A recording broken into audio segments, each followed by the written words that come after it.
বর্ষাকালে যখন ভয়ানক বৃষ্টি হয়, তীব্র গতিতে যখন হাওয়া চলে, তখন আপনি নিশ্চয়ই দেখেছেন যে পাখিরা যাদের বাসা মাঝে মাঝে ভেঙে পড়ে নষ্ট হয়ে যায়, কিন্তু আপনি কখনো পাখিদের বিলাপ করতে দেখেছেন?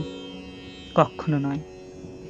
যখনই সেই বৃষ্টি থেমে যায়, আবার তারা একটু একটু করে খড়কুটো জোগাড় করে, তাদের বাসা বানিয়ে ফেলে, নিজের সংসার সেই রকমই বানিয়ে দেয় যেরকম আগে ছিল। এমন কেন? কারণ এই ঝড়ের তাণ্ডবের সাথে সেই পাখিদের কোনো বোঝাপড়া করারই নেই।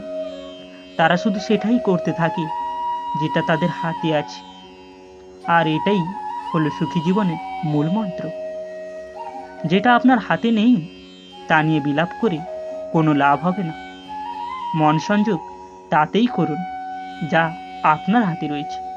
যা বদলে গেছে তাকে আপনি আবার বদলাতে পারবেন না, কিন্তু যা আপনি বদলাতে পারবেন তাতে মন সংযোগ করুন। এই জীবনে একটু ধনাত্মক হয়ে উঠুন, দেখবেন সব শুভ হবে। রাধা রাধা।